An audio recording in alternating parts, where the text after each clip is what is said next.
Identical twins sa Las Piñas. Ang isa ay matikas, habang isa naman ay malambot. Viral online ang video na ibinahagi ng 19-year-old na estudyanteng si Brian Valdevia. Kahit magkamukha sila ng kanyang kambal na si Ryan, tila opposite attract ang dalawa. Kung titignan, kitang-kita ang astig na galawan ni Ryan. Habang si Brian naman, very stylish kaya slay ang outfitan. Kwento ni Brian, bata pa lang siya nang maramdaman niyang iba ang kanyang pagkatao. Napipil ko na iba talaga ako. Hindi talaga kami parehas kung anong gender na meron siya. Matigas siya, balik ko ako. So alam na talaga ba magkaiba talaga kami.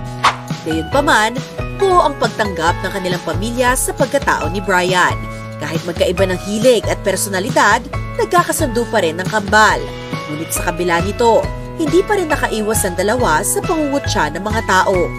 Noon pa lang, alam ko na po na balipo na siya. Noong una, hindi ko po tanggap kasi may mga kaibigan po kasi kami na nangaasar sa amin. Binubuli po ako na sa gabi daw, iba ako, sa umaga, iba rin ako. Pag binubuli po kasi ako, tapos binubuli siya, nakikipag-away po ako eh. Ano na, pag nasa school po kami, pupunta po ako, tapos pinagtatanggol ko siya. Pag nasa labas naman po kami, nakakaranas po kami ng bullying talaga. Pag sagutan, minsan po napapahawi na talaga. Hindi lang ba talaga kami totally sobrang close. May mga bagay kami hindi pinagkakasundoan. Pero pagdating kasi sa serious things, protection, tulungan sa isa't isa, doon ako natutuwa sa kanya kasi naranasan ko na rin masaktan ako eh. Andyan siya to guide me, to protect me. Sa kabila ng panghuhusga, nananatiling matatag sina Brian at Ryan. Naging sandigan nila ang isa't isa. Si Ryan na laging nasa tabi ni Brian tuwing nakakaranas ng pangungutya ang kanyang kambal, at si Brian naman ang handang tumulong kay Ryan lalo na sa paggawa ng kanyang schoolwork. Kaya naman ang mensahe ng kambal para sa lahat, suportahan at tanggapin ang pagkatao ng bawat isa.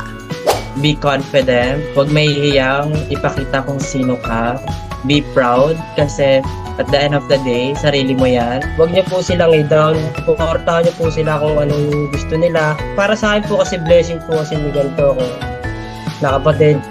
Bukod sa mabait po, masipag po kasi matalino. Iangat niyo po sila kung magtulungan po kayo.